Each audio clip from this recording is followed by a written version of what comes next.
Amén, hermanita, buenos días. ¿Ya puedo compartir? Sí, hermanita. Gracias.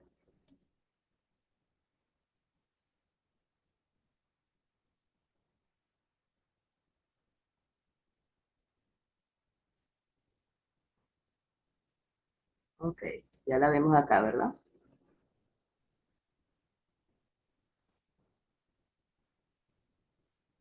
Buenos días, amadas hermanas. Vamos a tratar de ampliar la pantalla. Esto me lo interrumpe un poquito acá.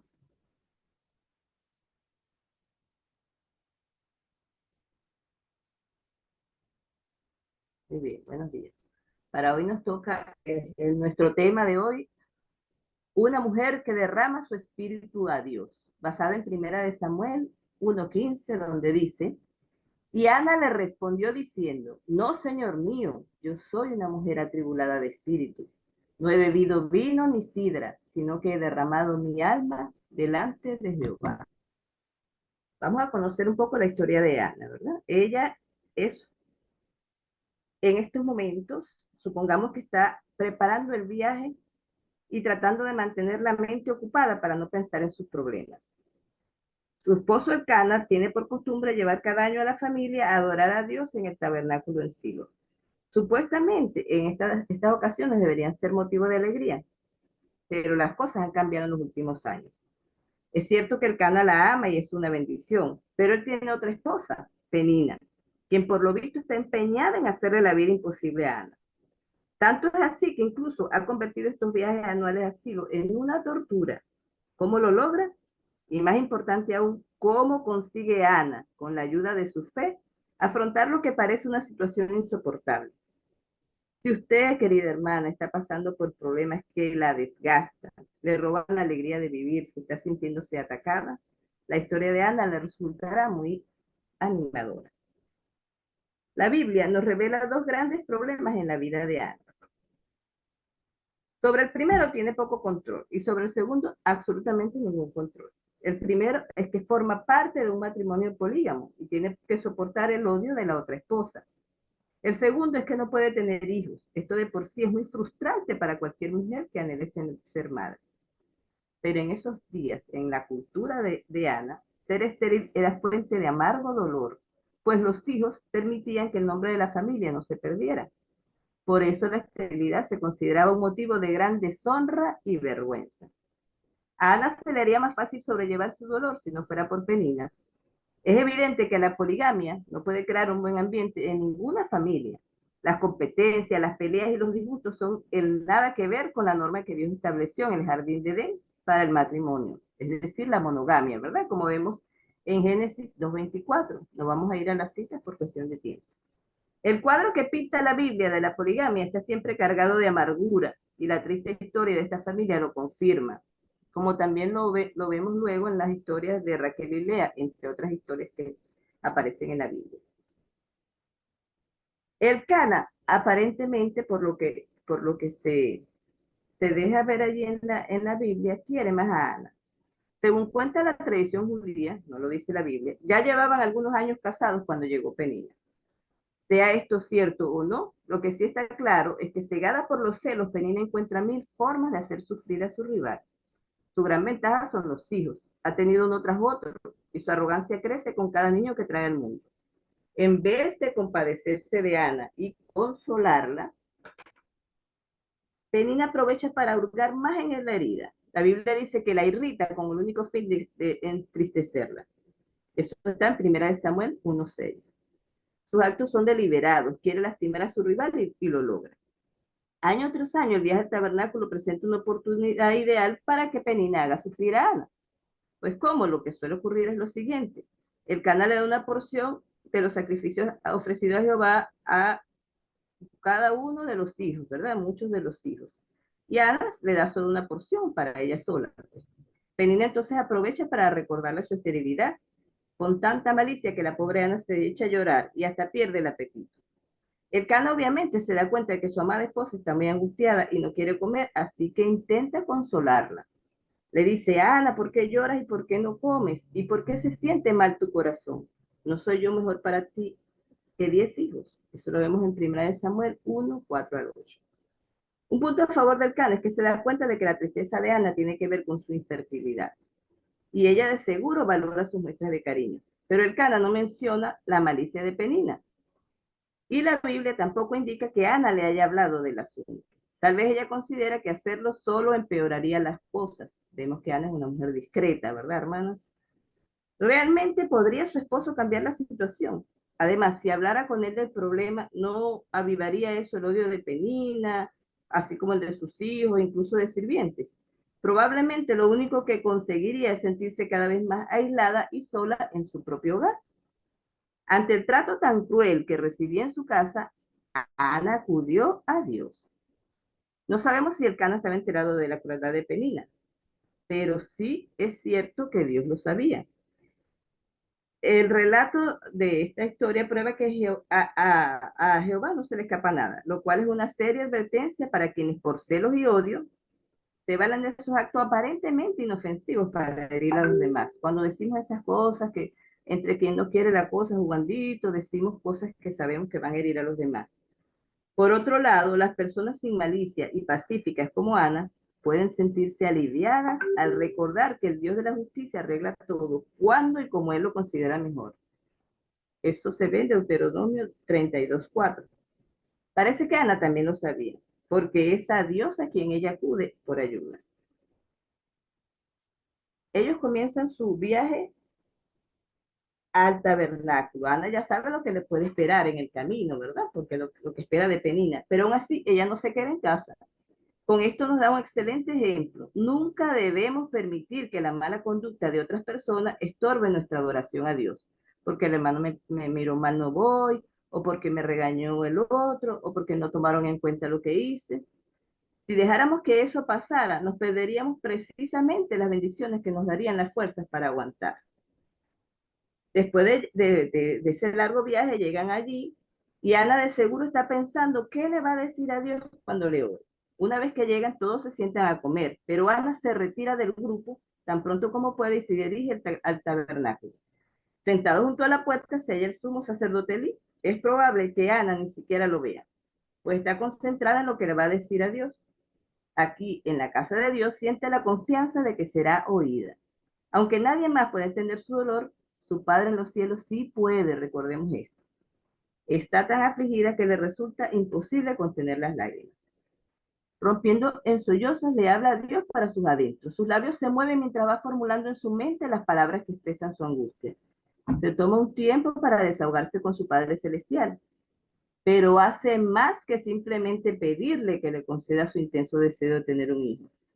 Ana no solo está interesada en lo que pueda recibir de Dios, sino también en lo que pueda darle. Así que le promete que si tiene un hijo varón, se lo entregará para que le sirva toda su vida. Esto lo vemos en 1 Samuel 1, 9 al 11, que después debemos leer con detenimiento. El ejemplo de Ana nos muestra cómo desea Dios que le oremos. Dios nos invita a hablarle con franqueza, sin reservas, a desahogarnos con él tal como un niño lo haría con su padre que lo ama.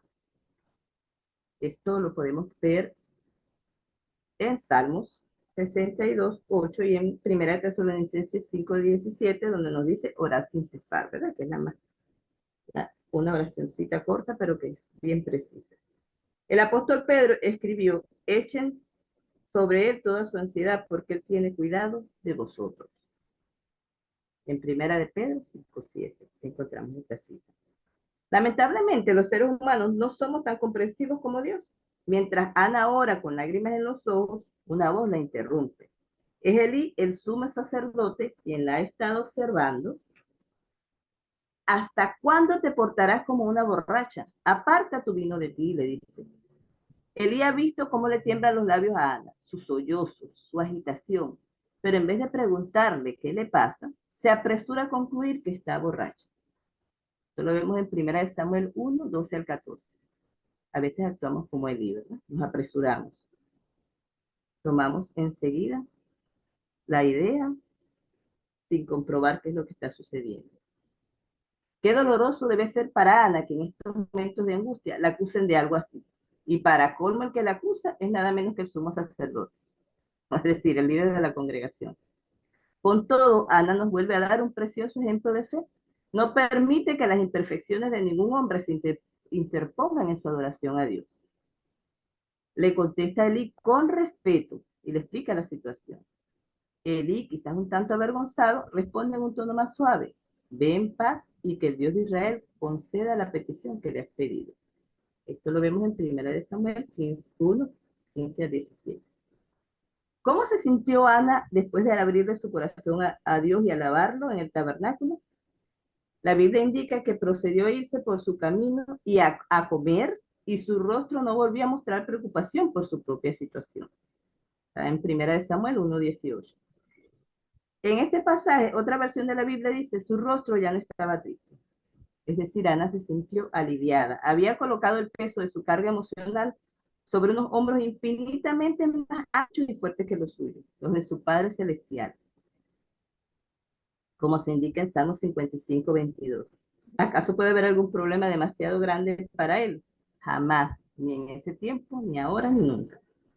Cuando nos sintamos abrumadas o desanimadas, amadas hermanas, sigamos el ejemplo de Ana y hablemos abiertamente con Jehová, a quien la Biblia llama, perdón, el oidor de la oración. Esto lo vemos en Salmos 65:2. Si así lo hacemos con fe, veremos que nuestra tristeza se transforma en la paz de Dios que sobrepasa a todo entendimiento. Esto está en Filipenses 4:6 y 7.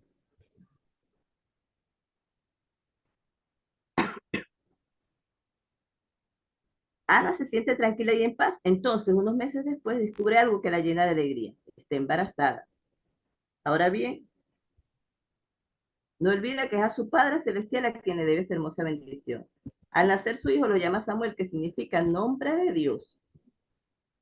Es evidente que se refiere a invocar el nombre divino, que es lo que ella había hecho al acudir a Dios. Durante los siguientes 3 años no se une a su esposo en el viaje a Silo, sino que se queda en su casa con el pequeño hasta que deje de amamantarlo y va armándose de valor para cuando tenga que separarse de su hijo.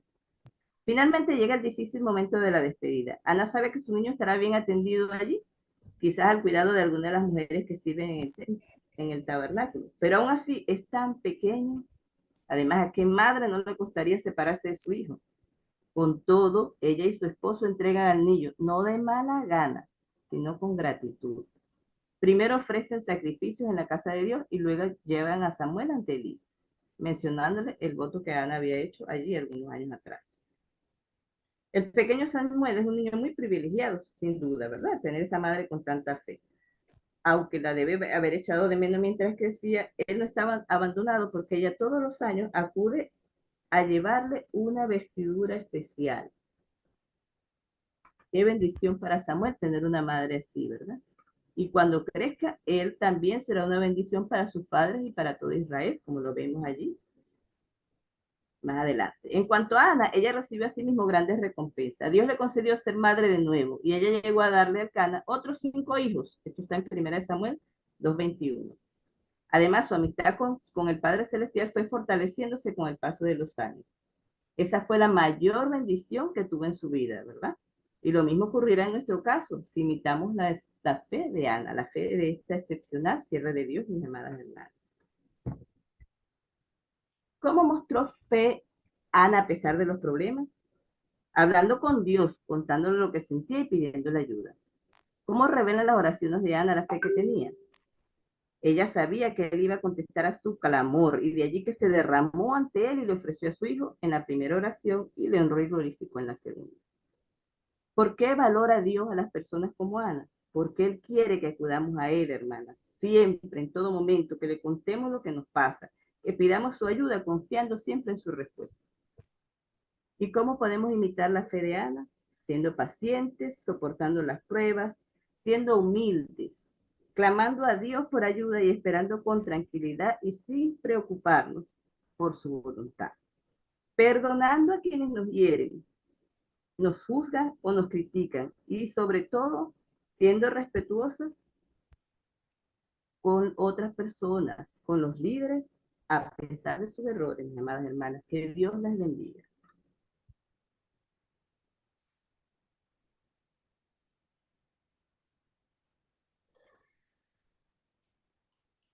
Gracias por atender.